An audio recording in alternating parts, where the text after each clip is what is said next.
네, 하나님 말씀 보도록 하겠습니다. 레위기 14장 1절부터 32절까지의 말씀입니다. 좀 긴 본문이지만 우리 레위기를 읽을 기회가 많지 않기 때문에 한번 읽도록 하겠습니다. 레위기 14장 1절부터 32절까지의 말씀, 저와 여러분이 한 절씩 교독하고 마지막 절은 합독합니다.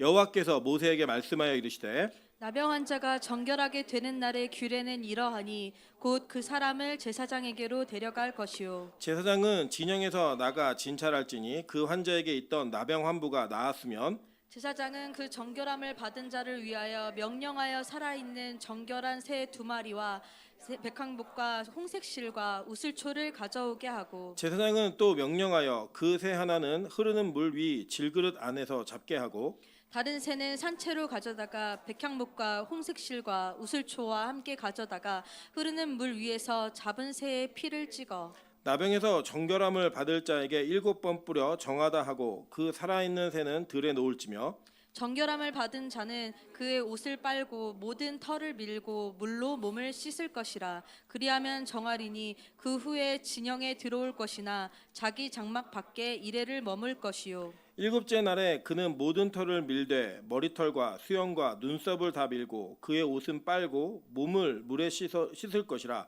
그리하면 정하리라. 8째 날에 그는 흠없는 어린 순양 2마리와 1년 된 흠없는 어린 암양 1마리와 또 고운 가루 10분의 3 에바의 기름 섞은 소재물과 기름 한 록을 취할 것이요 정결하게 하는 제사장은 정결함을 받을 자와 그 물건을 회막 문 여호와 앞에 두고 어린 수양 1마리를 가져다가 기름 한 록과 아울러 속건제로 들이되 여호와 앞에 흔들어 요제를 삼고 그 어린 수장은 거룩한 장소 곧 속죄제의 번제물을 잡는 곳에서 잡을 것이며 속건제물은 속죄제물과 마찬가지로 제사장에 돌릴지니 이는 지극히 거룩한 것이니라. 제사장은 그 속건 제물의 피를 취하여 정결함을 받은 자의 오른쪽 깃뿌리와 오른쪽 엄지 손가락과 오른쪽 엄지 발가락에 바를 것이요 제사장은 또 그 한 록의 기름을 취하여 자기 왼쪽 손바닥에 따르고 오른쪽 손가락으로 왼쪽 손에 기름을 찍어 그 손가락으로 그것을 여호와 앞에 7번 뿌릴 것이요 손에 남은 기름은 제사장이 정결함을 받을 자의 오른쪽 귓뿌리와 오른쪽 엄지손가락과 오른쪽 엄지발가락 곧 속건제물의 피 위에 바를 것이며 아직도 그 손에 남은 기름은 제사장이 그 정결함을 받는 자의 머리에 바르되 제사장은 여호와 앞에서 그를 위하여 속죄하고 또 제사장은 속죄제를 드려 그 부정함으로 말미암아 정결함을 받을 자를 위하여 속죄하고 그 후에 번제물을 잡을 것이요 제사장은 그 번제와 수제를 제단에 드려 그를 위하여 속죄할 것이라. 그리하면 그가 정결하리라. 만일 그가 가난하여 그의 힘이 미치지 못하면 그는 흔들어 자기를 속죄할 속건제를 위하여 어린 수장 1마리와 소제를 위하여 고운 가루 10분의 1 에바에 기름 섞은 것과 기름 한 록을 취하고 그의 힘이 미치는 대로 산비둘기 2이나 집비둘기 새끼 2를 가져다가 하나는 속죄 제물로 하나는 번제물로 삼아 8째 날에 그 결례를 위하여 그것들을 회막문 여호와 앞 제사장에게로 가져갈 것이요 제사장은 속건제의 어린 양과 기름 한 록을 가져다가 여호와 앞에 흔들어 요제를 삼고 속건제의 어린 양을 잡아서 제사장은 그 속건제물의 피를 가져다가 정결함을 받을 자의 오른쪽 귓뿌리와 오른쪽 엄지손가락과 오른쪽 엄지발가락에 바를 것이요 제사장은 그 기름을 자기 왼쪽 손바닥에 따르고 오른쪽 손가락으로 왼쪽 손에 기름을 조금 찍어 여호와 앞에 7번 뿌릴 것이요 그 손의 기름은 제사장이 정결함을 받을 자의 오른쪽 귓뿌리와 오른쪽 엄지 손가락과 오른쪽 엄지 발가락 곧 속건 제물의 피를 바른 곳에 바를 것이며 또 그 손에 남은 기름은 제사장이 그 정결함을 받을 자의 머리에 발라 여호와 앞에서 그를 위하여 속죄할 것이며 그는 힘이 미치는 대로 산비둘기 1마리나 집비둘기 새끼 1마리를 들이되 곧 그의 힘이 미치는 대로 1마리는 속죄제로 1마리는 소제와 함께 번제로 드릴 것이요 제사장은 정결함을 받을 자를 위하여 여호와 앞에 속죄할지니 나병 환자로서 그 정결 예식에 그의 힘이 미치지 못한 자의 규례가 그러하니라. 아멘. 네. 네, 우리 주변에 있는 분들에게 이렇게 한번 인사드리도록 하겠습니다. 당신 얼굴을 오랜만에 보니까 너무 기쁩니다. 네, 왜 오랜만에 본다라고 생각하냐면 주일날에는 그래도 좀 꾸미고 오시는 것 같아요. 네, 평일에는 그냥 오시는데 주일날에는 좀 꾸미고 오시는 것 같아서 우리가 주일마다 보는 새로운 얼굴이 있습니다. 그래서 그 얼굴의 기쁨이 예배의 기쁨과 연결되길 바라고 또 예배 가운데 있는 여러분이 어떤 모습이 있든 간에 그 예배 속에 있는 여러분의 얼굴은 가장 아름다운 얼굴입니다. 우리 다시 한번 주변에게 인사하겠습니다. 가장 아름다운 얼굴이십니다. 네, 거기에 웃기만 하면 완벽한 얼굴이시니까 우리 웃음으로 서로에게 인사하며 기쁨이 있는 예배가 되기를 주님의 이름으로 축원합니다. 네, 오늘 레위기 14장 1절부터 32절까지의 말씀을 가지고 깨끗한 피부 선언이라는 제목으로 하나님 말씀 증거하도록 하겠습니다.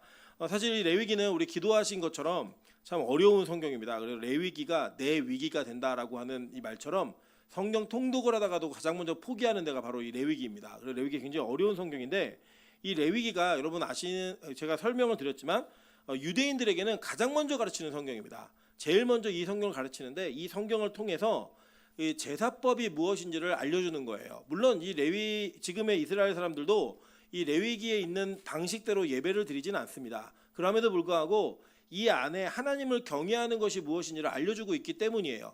근데 그렇게 가르치고 있는 유대인들에게 한계가 있습니다. 무슨 한계가 있냐면 그들은 구약적 레위기를 가르치고 있는 겁니다. 그런데 우리 신약을 살고 있는 또 예수 그리스도를 믿는 저와 여러분은 이 레위기 전체가 예수님의 그림자임을 믿고 신뢰하며 성경을 보는 겁니다. 이게 무슨 내용이냐면 이 레위기 안에 예수의 모습이 그대로 담겨져 있고 예수님의 사역이 레위기 안에 담겨져 있기 때문에 레위기를 제대로 이해하시면 신약에 우리에게 증거되어진 실존하신 그 예수 그리스도를 정확히 이해할 수 있다라는 거예요.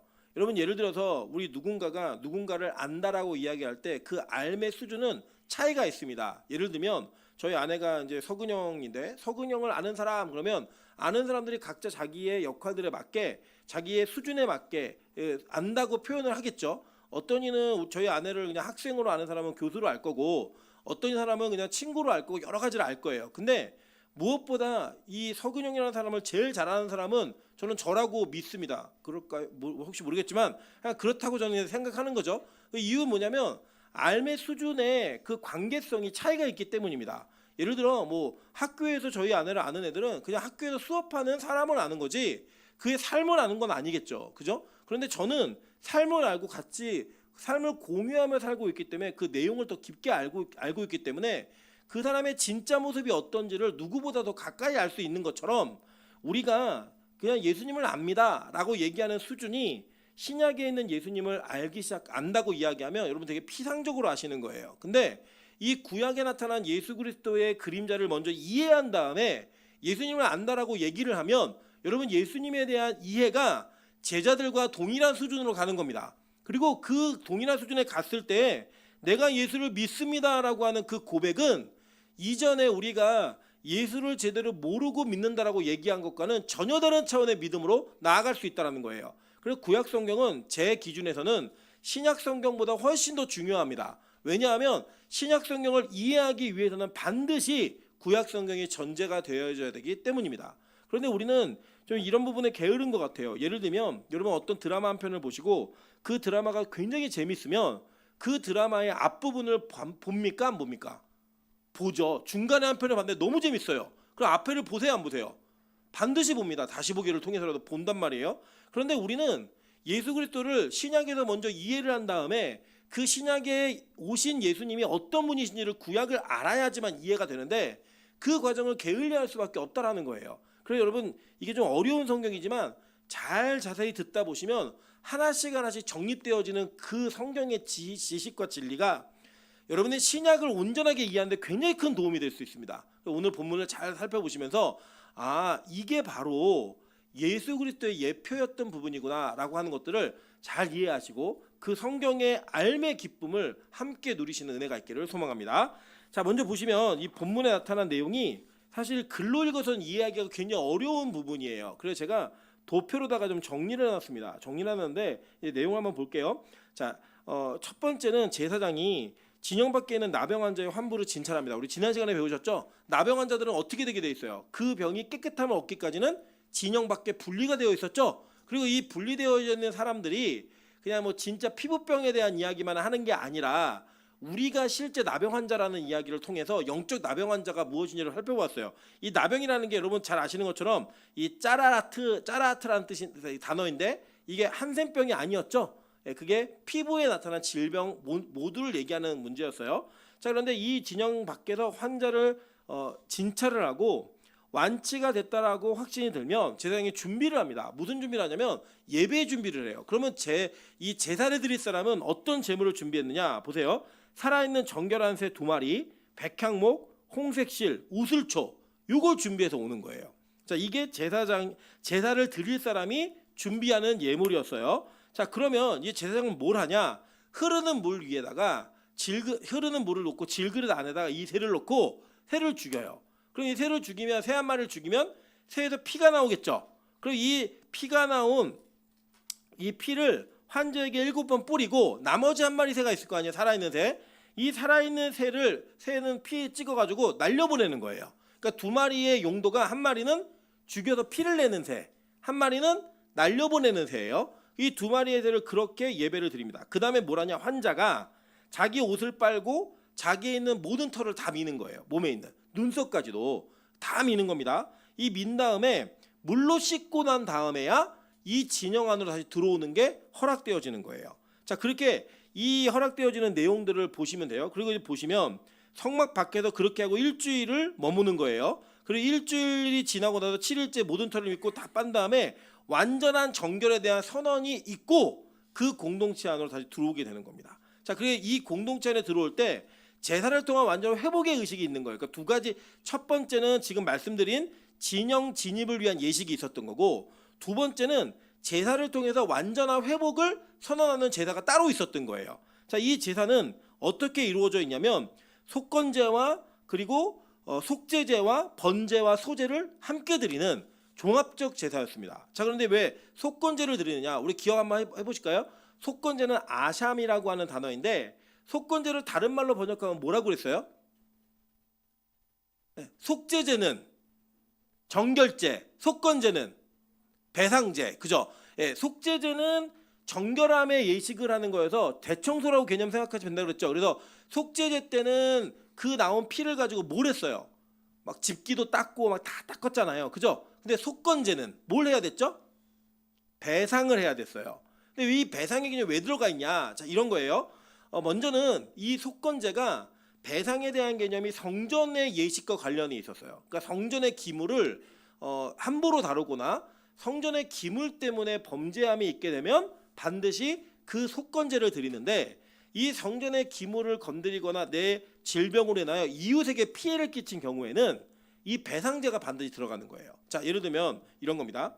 지금 이 나병을 성경은 어떻게 분류하고 있냐면 지금으로 아주 이해하기 쉽게 얘기하면 전염병으로 비유하고 있는 거예요. 그죠? 예를 들어서 이번에 제가 홍콩에 다녀왔지 않습니까? 다녀오는데 우리 그 이승재 전사님이 저한테 아주 간곡한 부탁을 했어요. 무슨 부탁을 했냐면 절대로 코로나는 걸려서 오시면 안 됩니다. 이거였어요. 이유가 뭐냐면 코로나에 걸리면 뭐가 돼야 되죠? 격리가 돼야 되잖아요. 설교를 못하니까 자기 일주일 설교해야 되니까 절대 걸리지 말라는 거예요. 이유는 만약에 그게 걸려오면 자기도 걸리겠다는 거예요. 예, 이렇게 협박을 해서 제가 아주 조심을 했는데, 이 코로나라고 하는 질병이 저에게 오게 되면 저는 누군가에게 피해를 끼치게 되죠. 이해되세요? 무슨 말인지? 예, 피해를 끼치게 되니까 이게 배상의 개념이 들어가는 거예요. 누군가에게 피해를 끼쳤기 때문에. 그래서 제사를 속건제로 드리는 겁니다. 기독교의 회개는, 제사의 예법은 우리가 누군가에게 우리의 잘못으로 인한 피해가 갔을 때 그걸 모른 척하고 나만 용서받는 게 회개가 아니에요. 성경은 죄에 대한 구분을 할 때 우리가 우리의 죄로 인하여 누군가에게 피해를 입히면 그 피해를 복구해 주는 것을 제사의 완성적인 개념으로 보았습니다. 그래서 반드시 속건제로 시작하는 거예요. 그때는 뭘 해야 되느냐? 자, 흠없는 어린 수양 1마리, 그리고 기름 한 녹. 한 녹이 여러분 이게 생경한 그 단위시죠? 이 한 녹은 0.31리터로 보시면 돼요. 예, 우리가 1.5리터를 드시잖아요. 그거의 5분의 1 정도. 그 정도의 기름을 준비하는 겁니다. 그래서 이 기름 한 납을 준비해 가지고 이 제사장이 먼저 피를 갖다가 이렇게 자기의 오른쪽 맞죠? 오른쪽 귓불이 엄지손가락, 오른발가락 했잖아요. 그리고 이것과 동일한 방식으로 제사를 드린 사람에게 이 기름을 가지고 뭐라는 거였어요? 오른쪽 귓불이 엄지손가락, 오른발가락에 발라주는 거예요. 그러니까 원래 제사장이 먼저 왼손에다 따라요, 이걸. 그러면 막 흘러 넘칠 거 아니에요. 그걸 이렇게 모아가지고 요걸 갖다가 묻혀주는 거였어요. 그 남은 기름은 어떻게 해요? 안수해가지고 머리부터 안수에서 전체가 다 정결하게 되었다는 걸 얘기하는 거였다고요. 자, 우리 이거 배우셨죠? 이 레위기에서 제사장의 오른쪽 귓불이 그리고 오른쪽 엄지손가락 그리고 오른 엄지발가락에 피를 묻혔던 경우가 언제 있었어요? 모르시면 저는 이렇게 너무 감사해요. 또 하면 되잖아요, 그죠? 예, 할 게 없어지면 저도 뭐 할 게 없으면 여기 쓸 자격이 없는 거 아닙니까? 기억 못 하시는 게 참 감사해요. 이게 뭐냐면 대제사장의 위임식 때 이렇게 했다고요. 그 여러분 예수님이 십자가에 달려 돌아가실 때에 자 머리에 가시관을 쓰셨죠.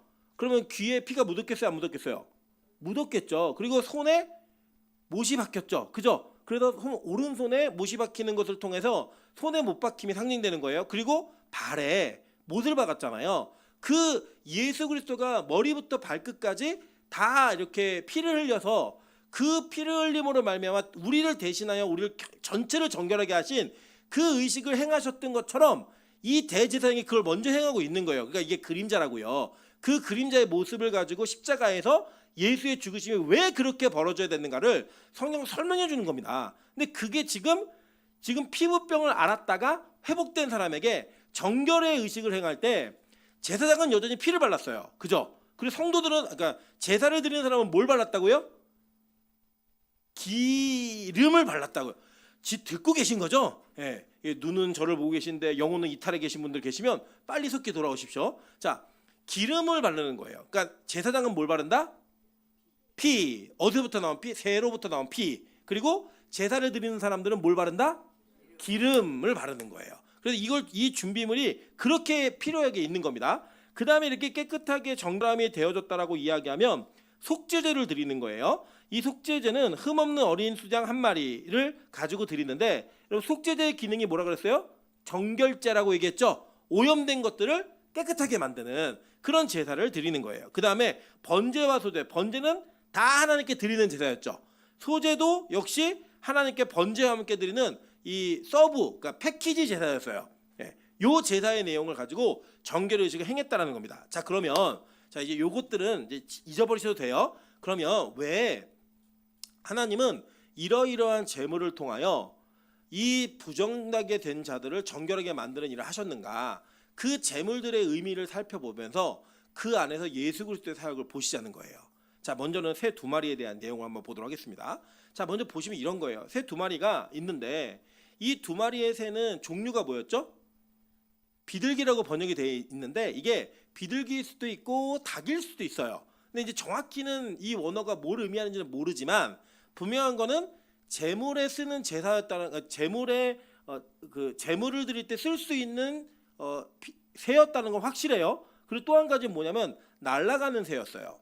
예, 그러니까 이제 닭은 여기서는 아니었던 거예요. 여기 부분에서는. 자, 그런데 내용을 보시면 이런 거예요. 한 마리는 이 부정함의 상징을 갖고 죽는 새인 거예요. 그죠? 그리고 한 마리는 그 부정함으로부터 자유하게 된 새가 날아가는 새였다고요.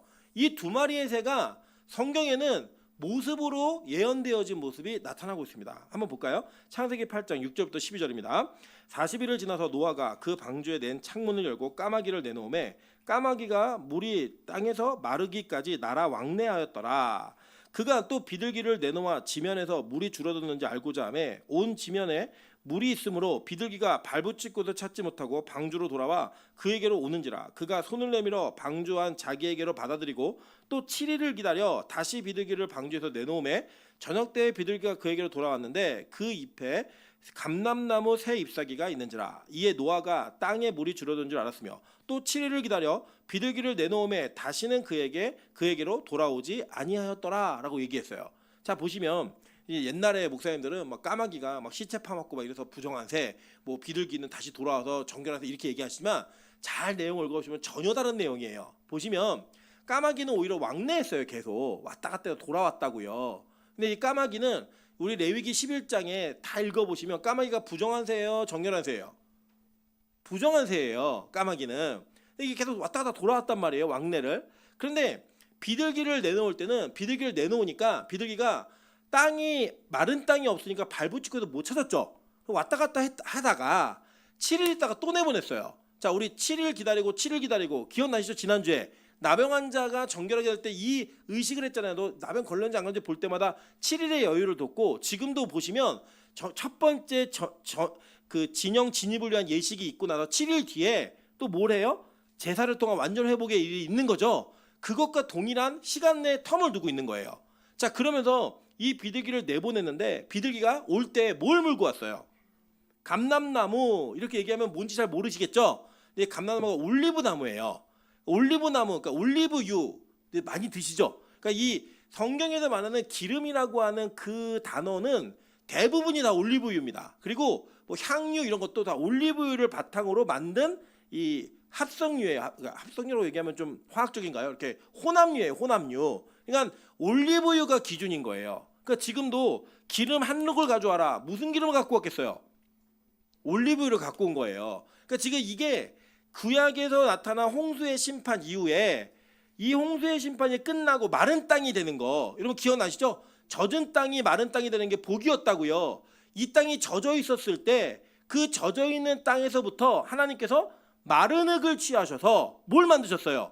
사람을 만드셨잖아요. 그래서 이 아담아와 아담아는 흙, 그죠? 그리고 아담은 흙에서 만든 사람. 이 단어의 의미가 그렇게 있는 거예요. 그렇게 하나님께서 마른 땅에서 새로운 창조를 하신 것처럼 홍수가 심판이 지나간 이후에 마른 땅이 되어지고 그 마른 땅에서 뭐가 벌어진 거예요? 새로운 창조가 벌어지는 거예요. 그러니까 오늘 이 나병에 걸렸던 자가 새롭게 창조된 자로 변화되어지는 이것이 이 구약의 근원을 두고 있는 겁니다. 자, 그런데 보세요. 한 마리는 부정한 새 까마귀였어요. 그죠? 그리고 또 한 마리는 정결한 새 비둘기였다고요. 그러니까 한 마리는 뭘 상징하는 거냐? 죽음과 사망을 나타내는 새였고 한 마리는 소망과 생명을 나타내는 새였는데 이 소망이 뭐냐? 이 죄로부터, 그러니까 심판으로부터 자유하게 되어서 날아가서 사는 거예요. 아멘? 이게 자유라고요. 죄로부터의 완전한 분리, 그게 자유여서 비둘기가 돌아오지 않은 게 복이라고요. 맞죠? 방주로 안 돌아왔잖아요. 이제 마른 땅이 되어서 돌아오지 않은 게 복이었단 말입니다. 그 의식을 지금 이 나병으로부터 정결하게 된 자에게 속으로 이렇게 조그맣게 재현해주고 있는 거예요. 그래서 한 마리는 어떻게 해요? 부정한 새가 되어서 그 부정함의 죄를 씻기 위해 질그릇 안에서 죽는 거예요. 그 피를 갖다 바르는 거라고요. 또 한 마리는요, 들판에 가서 이 피를 찍은 새, 그러니까 그 피를 바른 새를 들판에서 날려서 멀리 날려 보내는 겁니다. 이게 나중에 이제 우리가 대속죄일 날 이 아사셀이라고 하는 염소에 대한 개념이 이게 똑같이 나와요. 근데 이 개념을 잘 이해하시면 복음에 대한 이해가 굉장히 빠르게 오실 거예요. 자, 그래서 보세요. 예수님은 우리로 하여금 우리의 죄를 부정한 자가 된 우리의 죄인으로부터 우리의 죄로부터 우리를 분리시키기 위해 자신을 희생하는 부정함을 당하신 분이에요. 여러분 십자가에 달려 돌아가셨다는 의미는 뭐냐면 우리가 기독교인들이 십자가에 대한 이미지를 좋게 보지만 예수님 시대의 십자가는요 저주의 상징이었다고요. 야, 그 욕이에요 욕. 이 십자가형이나 당할 놈아. 이게 얼마나 심한 욕이었냐면 야 우리 멸문지화 뭐 이런 게 있잖아요. 우리 시대에 쓰는 그런 용어와 같이 가장 심한 저주 가운데 죽어야 되는 사람을 얘기할 때 야 십자가에 달려 죽을 놈아 이렇게 욕을 했어요. 그냥 예수님이 그 저주를 당하신 그 상징이었던 거예요. 근데 그 예수를 메시아라고 얘기하니까 유대인들이 못 믿는 거예요. 야 어떻게 나무에 달려 죽은 사람은 제일 저주받은 인간인데 그 저주받은 인간이 우리의 구원자가 될 수 있느냐? 이게 그들의 논리라고요. 그러니까 예수님의 그 죽으심은 우리의 죄 때문에 어마어마한 심판을 당하는 부정된 자로서의 그 심판을 당하시는 거예요. 여러분 기억나시죠? 그 요한복음 8장에 가늠한 여인이 잡혀오잖아요. 잡혀왔을 때 예수님 뭐라고 얘기하셨어요? 죄 있는 자가 치라 그랬어요? 죄 없는 자가 치라고 했죠. 그때 사람들 어떻게 해요? 다 도망갔다고요. 그 예수님 마지막에 이 여인에게 뭐라고 얘기하시냐면 나도 너를 정죄하지 않노니 이렇게 얘기하셨어요. 그러면 죄 없는 자가 쳐라 라고 얘기하면 누구만 칠 수 있는 거예요? 예수님만 칠 수 있는데 예수님이 죄 없는 자만 쳐라라고 하는 건 무슨 의미냐면 죄 있는 놈은 치지 마 이거예요. 그러면 예수님이 나도 너를 정죄하지 않는다라고 하면 예수님이 죄 있는 자가 된 거예요? 죄 없는 자가 된 거예요? 죄 없는 자이신데 자기가 죄인인 것처럼 누명을 쓰시는 거예요. 그 누명을 쓰고 그 죄를 감당하신 거라고요. 그래서 이 새는 다 정결한 새인데 그 중에 한 마리는 부정함을 나타내는 새가 되는 거예요. 자, 예수님의 사역 한번 볼까요? 이사야 53장 5절부터 6절입니다. 그가 찔림은 우리의 허물 때문이요 그가 상함은 우리의 죄악 때문이라. 그가 징계를 받음으로 우리는 평화를 누리고 그가 채찍에 맞음으로 우리는 나음을 받았도다. 우리는 다 양 같아서 그릇 행하여 각기 제 갈 길로 갔거늘 여호와께서는 우리 모두의 죄악을 그에게 담당시키셨도다라고 얘기합니다. 자, 이렇게 죄로 인해 예수님이 십자가에 죽으셨죠. 그 죽으신 예수님이요 다시 부활하셨어요. 그 부활하신 예수님이 이 땅에 계속 계셨어요? 아니죠. 어떻게 하셨죠? 승천하셨죠. 그래서 하나님의 우편에 앉아 계시잖아요. 올라가셨단 말이에요. 그 올라감을 새 날아감으로 표현하는 거예요. 한번 볼까요? 자, 누가복음 24장 51절부터 53절 다 같이 읽어보겠습니다. 자, 시작.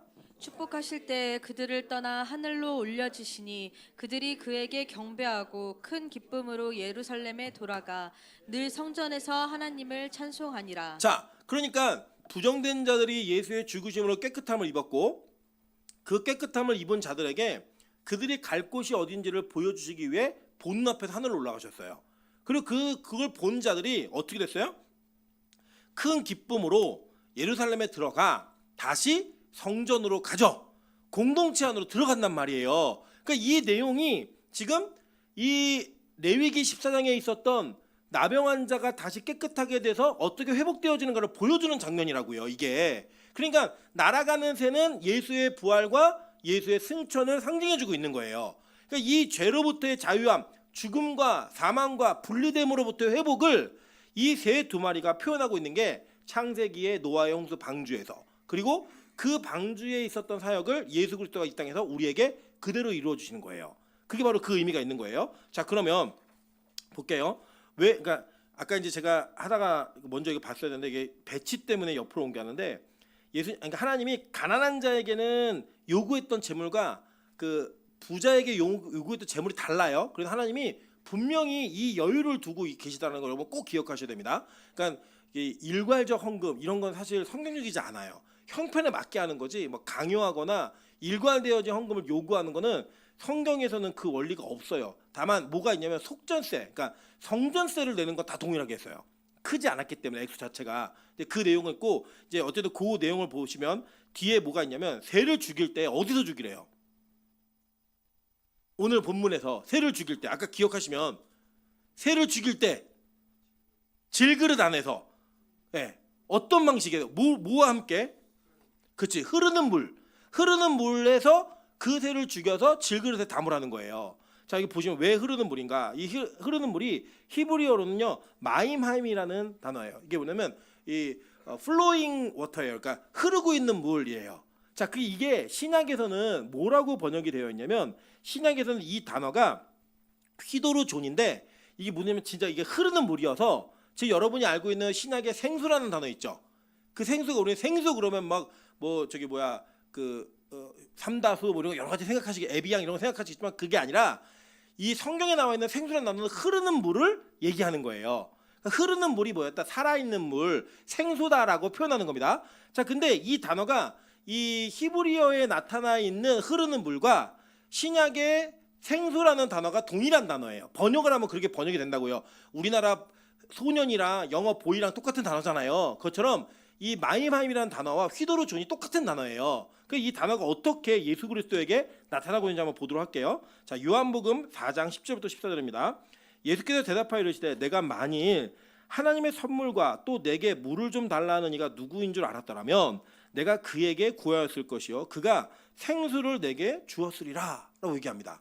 자, 우리 14절 여러분 다 같이 한번 읽어보실까요? 자, 시작. 내가 주는 물을 마시는 자는 영원히 목마르지 아니하리니 내가 주는 물은 그 속에서 영생하도록 솟아나는 샘물이 되리라. 자, 그러니까 이 예수 그리스도의 죽으심이 앞으로 어떤 일을 나타나게 될지를 성경은 얘기하고 있는 거예요. 그래서 여러분 보시면 고린도전서 10장에 반석에서 나오는 흐르는 물을 사람들이 먹었잖아요. 그리고 그 반석이 누구였어요? 예수였고 그 반석에서 나오는 물을 마신 자들이 영원한 생명을 누린 자가 되었잖아요. 그거를 오늘 성경은 아주 자세하게 설명하는 거예요. 자, 요한복음 7장 38절부터 39절 다 같이 한번 읽어보실게요. 자, 시작. 성경의 이름과 같이 그 배에서 생수의 강이 흘러나오리라 하시니 이를 그를 믿는 자들이 받을 성령을 가르쳐 말씀하신 것이라. 예수께서 아직 영광을 받지 아니하셨으므로 성령이 아직 그들에게 계시지 아니하시더라. 자, 예수께서 아직 영광을 받지 않았다라는 게 영광이 뭐예요? 십자가의 영광이죠. 그 십자가의 영광을 받지 않았기 때문에 아직 사람들, 제자들에게 뭐가 있지 않은 거예요? 성령이 있지 않았다라고 얘기해요. 근데 여러분, 예수님이 승천하시면서 뭐라고 말씀하시냐면 또 다른 보혜사를 내가 너에게 보내겠다라고 얘기하셨어요. 그 또 다른 보혜사면은 원래 보혜사는 누구예요? 예수님이 원래 보혜사였는데 올라가시면서 내가 또 다른 보혜사를 보낼게. 그게 누구였어요? 성령이었다고요. 그러니까 예수의 죽으심과 승천이 그 뒤에 반드시 뭐가 되게 되는 거예요? 성령의 임재가 나타나게 돼 있는 거라고요. 그래서 신약의 성도들에게는 그 성령이 떠나지 않고 우리 안에 내주하시는 거예요. 그러니까 이게 무슨 내용이냐면 지금 잘 보세요. 이 흐르는 물에 죽으심이 있었죠. 그리고 그것을 어디에 담았냐면 질그릇에 담았다고 얘기를 해요. 그러니까 이 죽으심으로 인하여 흐르는 물, 생수가 나오고 그 생수가 뭘 의미한대요? 성령의 사역을 의미한다고 지금 성경 우리에게 해석해주고 있는 거예요. 그 해석 속에서 우리 다시 한번 볼까요? 질그릇이 뭔가? 고린도후서 4장 7절입니다. 자, 읽겠습니다. 시작. 우리가 이 보배를 질그릇에 가졌으니 이는 심히 큰 능력은 하나님께 있고 우리에게 있지 아니함을 알게 하려 함이라. 자, 이사야 64장 8절도 한번 읽어볼게요. 그러나 여호와여, 이제 주는 우리의 아버지시나이다. 우리는 진흙이요 주는 토기장이시니 우리는 다 주의 손으로 지으신 것이니이다 라고 얘기했어요. 질그릇은 누구예요? 네, 저와 여러분이라고요. 우리 안에 뭐가 담겨져 되느냐? 그 예수가 우리의 죄를 대신하여 죽은 그 죽으심과 그 흐르는 물에서 죽은 그 성령이 우리 안에 담겨야지만 우리가 그 정결함을 얻을 수 있다는 것을 제사 의식에도 보여주고 있는 거라고요. 여러분, 이게 되게 왜 중요하냐면 구약에 있었던 제사의 방식과 방법을 우리가 지금 고수하지 않아요. 이유가 뭔지 아세요? 만약에 이것이 예수를 통해 성취되지 않았으면 우린 여전히 그렇게 예배를 드려야 돼요. 예를 들어 여드름 나거나 종기 나가지고 그럼 그 종기 때문에 힘들었다가 다시 오시는 분들 있죠? 이 예식을 그대로 하고 들어오셔야 된다고요. 예수가 아니라면. 근데 왜 예수가 이 모든 것을 성취하셨기 때문에 우리는 그것으로부터 자유함을 얻는 거고 예수를 통해 그 모든 걸 채우는 거라고요. 율법의 완성과 마침이시니까. 그래서 이거를 연결짓는 게 중요해요. 왜 중요하냐? 예수 그리스도의 사역이 뭔지를 우리가 알아야 되기 때문에. 그리고 그게 나 안에 일어난 사람만 나병으로부터 정결함을 얻은 자라는 인침을 받을 수 있는 자들이 될 수 있기 때문입니다.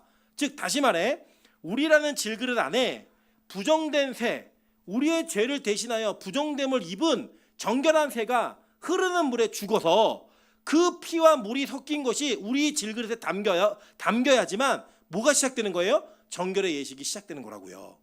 자, 그게 바로 우리 안에 있는 내용을 얘기하는 거예요. 자, 근데 아주 재밌는 또 한 가지의 제사의 도구가 하나 나오죠. 그게 백향목이에요. 백향목. 자, 이 백향목은 뭘 얘기하나 한번 보도록 할게요. 자, 민수기 19장 6절에 보시면요, 동일한 제사의 방식이 나와요. 동시에 제사장은 백향목과 우슬초와 홍색 실을 가져다가 암송아지를 사르는 불 가운데 던질 것이며, 이게 뭐냐면 암송아지의 재가 우리를 정결하게 만든다라는 히브리서 9장의 이야기 있어요. 우리 이따 볼 건데 이 재를 만드는 방식 가운데 하나가 뭐냐? 백향목, 우슬초, 홍색 실을 같이 태워 드려야 되는 거예요. 근데 이 백향목이 도대체 왜 들어가냐? 백향목은 뭐에 쓰는 거냐 한번 보도록 할게요. 역대상 22장 2절부터 5절입니다. 다윗이 명령하여 이스라엘 땅에 거류하는 이방 사람을 모으고 석수를 시켜 하나님의 성전을 건축할 돌을 다듬게 하고, 다윗이 또 문짝 못과 거멀못에 쓸 철을 많이 준비하고 또 무게를 달 수 없을 만큼 심이 많은 놋을 준비하고, 자, 또 백향목을 무수히 준비하였으니 이는 시돈 사람과 두롯 사람이 백향목을 다윗에게로 많이 수운하여 왔음이라. 다윗이 이르되 내 아들 솔로몬은 어리고 미숙하고 여호와를 위하여 건축할 성전은 극히 웅장하여 만국의 명성과 영광이 있게 하여야 할지라. 그러므로 내가 이제 그것을 위하여 준비하리라 하고 다윗이 죽기 전에 많이 준비하였더라 라고 얘기해요. 자, 그러니까 성전을 지으는 아주 중요한 성전의 그 재료 중에 하나가 뭐였어요? 백향목이었다고요. 근데 이 성전은 누굴 예표하는 거였어요? 예수를 예표하는 거였잖아요. 그러니까 이 백향목에 나는 그 향과 이 백향목의 희생이 이 성전의 건축에 필수적이었다고요. 그게 바로 예수 그리스도의 십자가와 예수 자체를 상징하는 하나의 상징 도구였던 거예요. 그러니까 성전을 이루어가는 일에 이게 필요했다 안 필요했다? 필요했다고요. 그래서 이 제사 정결하게 되는 데 있어서 예수라는 또 하나의 상징이 이 제사법에 들어가는 거예요. 자, 그리고 또 뭐가 들어갔죠? 홍색실이 들어갔죠. 자, 이 홍색실은 어디에 쓰였나 한번 보도록 할게요. 출애굽기 26장 1절입니다. 너는 성막을 만들되 가늘게 꼰 배실과 청색, 자색, 홍색실로 그룹을 정교하게 수놓은 10폭의 휘장을 만들지니 라고 얘기했어요. 자, 그러니까 성막을 만들 때 휘장이 있었죠. 그 휘장에 반드시 뭐가 들어가야 돼요? 홍색실이 들어갔다고요. 근데 이 홍색실이 어디에 적용되어져서 우리에게 나타나고 있는지를 한번 보도록 하겠습니다. 여호수아 2장 21절 다 같이 한번 읽어보겠습니다. 자, 시작. 라합이 이르되 너희의 말대로 할 것이라 하고 그들을 보내어 가게 하고 붉은 줄을 창문에 매니라. 자, 붉은 줄을 창문에 맨다라고 하는 게 여러분 뭐의 현실적 그 적용이었죠? 유월절, 그죠? 유월절에 뭘 했어요? 유월절에 문지방과 문설주에 어린 양의 피를 발랐죠. 그죠? 그런데 이 피를 바른 것을 이방 여인이었던 원래 가나안 땅이 죄를 지어서 제일 먼저 죽어야 됐던 가나안의 창녀 라합에게 그 삶의 소망이 열릴 때 창문에 뭘 달았어요? 붉은 줄을 달아서 마치 이 유월절의 피가 이 창문에 달려 있는 것 같은 형상을 보여줬죠. 그때 쓴 도구가 뭐였어요? 붉은 줄, 그죠? 홍색 실이었다고요. 그걸 달아 놓아서 그 달아진 개념으로 이 집이 원래 저주받아 죽어야 되는데 사는 존재가 되었다는 것을 성경 우리에게 이야기해 줬단 말입니다. 그게 바로 라합에게 적용된 것처럼 오늘 이 나병 환자로부터 완치가 되어서 정결 예식을 하고 선언을 하고 있는 자들에게 동일하게 적용되고 있는 거예요. 누구의 피? 예수의 피가 그 안에 담겨져야 된다는 걸 보여주고 있는 거죠. 자, 그럼 우슬초의 내용 한번 볼까요? 자, 출애굽기 12장 21절부터 22절입니다. 자, 다 같이 한번 읽어보실게요. 자, 시작. 모세가 이스라엘 모든 장로를 불러서 그들에게 이르되 너희는 나가서 너희의 가족대로 어린 양을 택하여 유월절 양으로 잡고 으슬초 묶음을 가져다가 그릇에 담은 피를 적셔서 그 피를 문 임방과 좌우 설주에 뿌리고 아침까지 한 사람도 자기 문 밖에 나가지 말라. 자, 아까 설명했던 이 문 임방과 문설주에 피를 바를 때 피를 바르는 도구가 뭐였어요?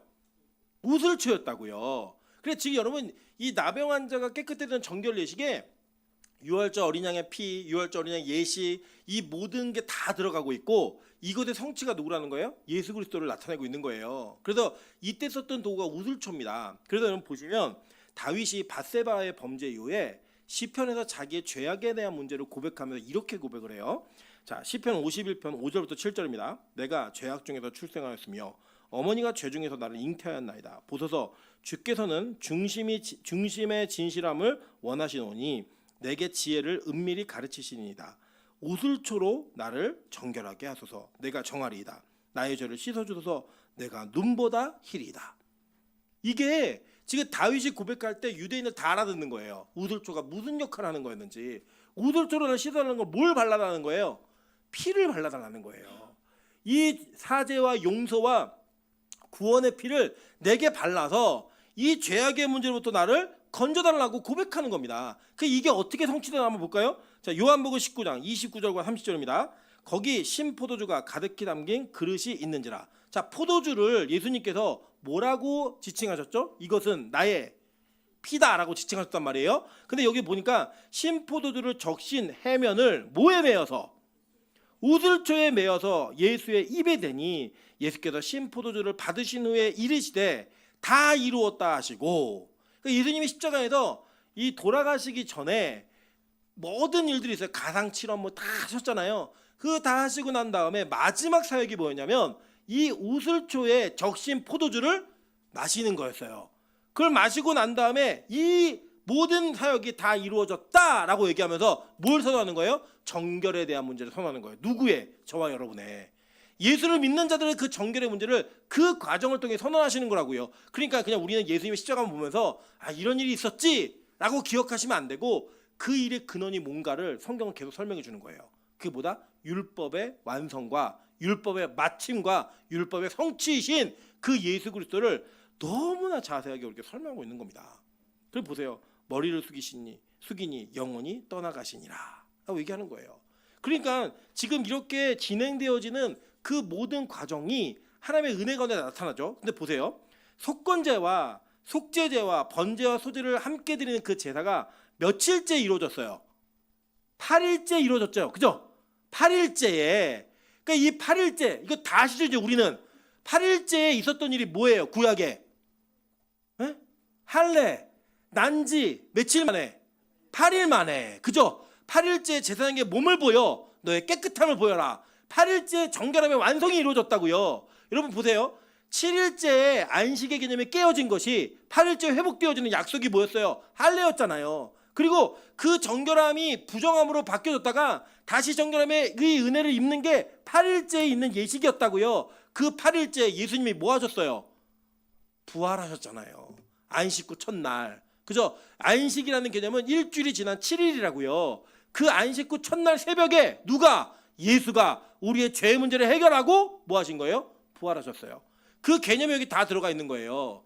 그러니까 구약의 제사법은 신약의 예수 그리스도의 부활과 그 예수 그리스도의 회복을 우리에게 정확하게 이해시켜주고 있는 거를 여러분 아셔야 된다는 겁니다. 우리 지난 시간에 배운 내용이 뭐냐면 이거예요.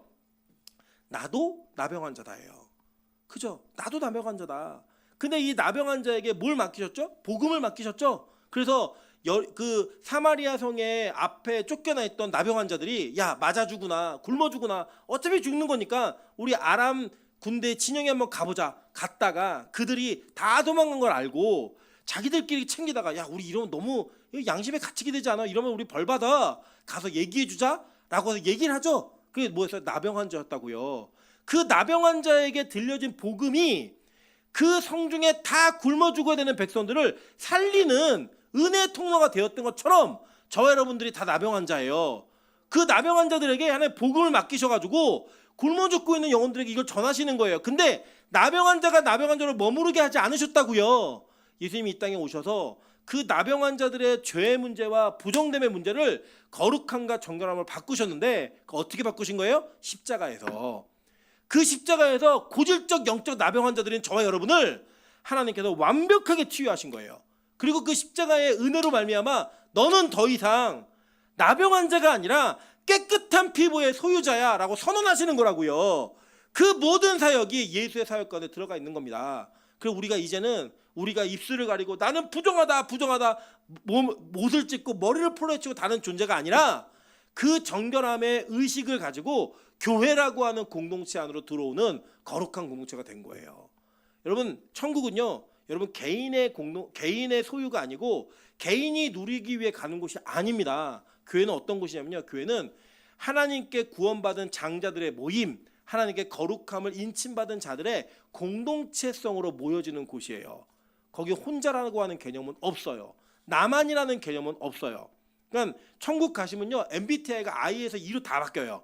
예, I는 혼자 있어야 되잖아요. 근데 그 천국엔 그런 거 없어요. 다 함께 있는 것을 통해 그 기쁨과 만족을 누리는데 그 함께 있는 공동체가 어떤 공동체냐? 모두가 다 거룩한 공동체예요.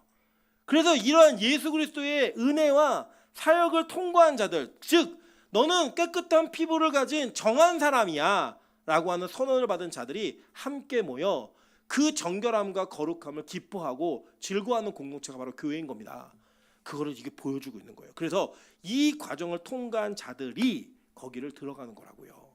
공동체에 다시 들어왔잖아요. 그것처럼 교회라는 곳으로 다시 들어오는 거예요. 그래서 교회는요 반드시 이 과정을 통해 우리의 나병이 깨끗해졌다는 걸 확인을 해야 되는 그런 시간이 있습니다. 그게 뭐냐? 여러분의 신앙 고백이에요. 아 나는 부정한 자인데 내 부정함을 예수의 죽으심과 그 성령의 은혜로 말미암아 해결하고 그 죄로부터의 자유함 없는 승천과 부활과 승천으로 이 죄의 문제를 해결하셨습니다 라는 고백이 있어야만 되는 그 고백이 반드시 필요한 그 공동체가 바로 교회라는 공동체이고 여러분 그 고백이 있어야지만 교회의 공동체원이 되는 거예요. 아까도 오늘 우리 교회를 처음 온 시온이가 저 이 교회 다니면 안 돼 이렇게 물어봤어요. 예, 다니는 건 자유죠. 당연히 다녀도 되지. 근데 여러분 교회 다니는 곳으로 우리가 내가 구원받았구나 이게 아니라고요. 이런 과정을 겪고 깨끗한 피부의 소유자라는 하는 선언을 받아야지만 그 공동체 원이 되는 거예요. 그게 바로 교회인 겁니다. 근데 한번 보세요. 아까 제가 말씀드렸죠. 제사장에게 발랐던 의식을 누구에게 했어요? 제사자에게 했다고요. 예배 드리는 사람에게. 왜 그런가? 저 여러분의 신분이 여기서 밝혀지는 거예요. 베드로전서 2장 9절부터 10절 다 같이 한번 읽어보겠습니다. 자, 시작. 그러나 너희는 택하신 족속이요 왕 같은 제사장들이요 거룩한 나라요 그의 소유가 된 백성이니 이는 너희를 어두운 데서 불러내어 그의 기이한 빛에 들어가게 하신 이의 아름다운 덕을 선포하게 하려 하심이라. 너희가 전에는 백성이 아니더니 이제는 하나님의 백성이요 전에는 긍휼을 얻지 못하였더니 이제는 긍휼을 얻은 자니라. 아멘. 우리가 나병한 자들이었는데 그 나병한 자들을 하나님께서 뭘 삼아주신 거예요? 제사장으로 삼아주신 거라고요. 그래서 제사장의 위임직 때 했던 그 의식을 제사를 드리는 사람들에게 이미 한 거예요. 그러니까 여러분 이 천주교가 얘기하는 것처럼 이 사제가 하나님과 인간 사이에 중재하는 역할로 지금도 남아있다고 얘기하는 건 신학적으로 잘못된 내용이에요. 성경을 모르는 사람들인 거예요. 우리가 이미 구약에서 너희는 앞으로 제사장이 될 거야. 그래서 그 의식을 우리에게도 동일하게 행하는 거라고요. 여러분 그걸 예수님께서 완성하신 거예요. 우리 히브리서 9장 12절부터 15절 한번 읽어보겠습니다. 자, 염소와 송아지의 피로 하지 아니하고 오직 자기 피로 영원한 속죄를 이루사 단번에 성소에 들어가셨느니라. 염소와 황소의 피와 및 암송아지의 죄를 부정한 자에게 뿌려 그 육체를 정결하게 하여 거룩하게 하거든 하물며 영원하신 성령으로 말미암아 흠없는 자기를 하나님께 드린 그리스도의 피가 어찌 너희 양심을 죽은 행실에서 깨끗하게 하고 살아계신 하나님을 섬기게 하지 못하겠느냐. 이로 말미암아 그는 새 언약의 중보자시니 이는 첫 언약 때 범한 죄에서 속량하려고 죽으사 부르심을 입은 자로 하여금 영원한 기업의 약속을 얻게 하려 하심이라. 아멘. 이 히브리서 말씀이 이렇게 깨달아지는 거라고요. 이렇게 정결하게 되었던 그것을 예수 그리스도가 완벽하게 완성으로 채워주셨구나. 이거를 감사하고 기뻐하는 게 바로 예배인 겁니다. 여러분 예수를 믿는다라고 얘기할 때 그 믿음의 근원과 그 내용이 무엇인지를 성경은 너무나 명확하고 정확하고 자세하게 설명하고 있다는 거예요. 이걸 모르는데 예수님 믿는다고 얘기한다? 그 고백은 가짜일 가능성이 크고요. 이 고백은 머지않아 무너질 가능성이 커요. 왜냐하면 이 감격이 어떤 감격인지 모르니까. 여러분 한번 상상해 보실까요? 지금 이 레위기는 광야에서 쓰여진 책이에요. 이 광야에서 쓰여졌을 때 나병이 걸리면 광야에서 공동체로부터 분리되어져야 돼요. 이게 얼마나 무서운 일인지 아세요? 우리 가끔 뭐 산에 올라가는 등반하는 에베레스트 등반하는 그 영화 같은 거 보면 낙오된 사람들이 느끼는 공포감이 뭔지 여러분 영화 통해서 간접적으로 느끼시잖아요. 나 이제 죽는구나. 난 끝났구나. 그런데 그 끝나서 죽어야 되는 백성들에게 이 정결의 예식을 통해 다시 그 공동체로 들어올 수 있는 길이 열리는 거예요. 이게 얼마나 큰 은혜인 줄 아십니까? 세상을 살아가는 저와 여러분이 때로는 세상에서 나병과 같은 그런 병에 걸려서 나는 부정하다라고 얘기할 수밖에 없는 우리들에게 예수님이 다시 또 회복할 수 있는 길을 열어주시는 거예요. 누구로 말미암아? 예수로 말미암아. 여러분 그게 바로 교회인 것입니다. 그래서 여러분 교회는 나병 환자들이 오는 곳이에요. 어떻게 되려고요? 깨끗하게 되려고요. 교회는 나병 환자들에게 유일한 소망이 되는 곳이에요. 왜요? 그 깨끗함을 줄 수 있는 유일한 거룩한 제사장인 예수 그리스도가 계시는 곳이기 때문에 그 예수 그리스도의 살펴봄과 긍휼 때문에 우리가 이 거룩한 공동체로의 회복이 이루어지는 공동체가 된 겁니다. 우리 옆 사람에게 자랑 한번 하겠습니다. 나 깨끗한 피부 가진 사람이야.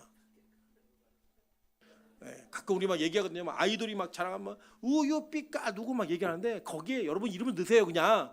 네, 우유빛깔 뭐 박명희 막 넣으시는 거예요. 왜요? 예수의 피 때문에 내가 어떻게 됐으니까? 깨끗하게 됐으니까. 한번 선언해 보겠습니다. 우유빛깔 자기 이름 넣는 거예요. 시작. 우유빛깔. 그렇죠. 그 이름을 넣으셔야 돼요. 그래야지만 내가 깨끗하게 되었다는 그 선언. 누구 때문에? 예수 때문에 그 은혜로 말미암아 우리는 다시 회복되는 은혜를 누릴 겁니다. 여러분 그런 은혜가 의의 교회 가운데 여러분 가운데 끊어지지 않는 진짜 좋은 교회 되시기를 주님의 이름으로 축원합니다. 하여튼 우리 찬양으로 기도하며 나아가도록 하겠습니다. 우리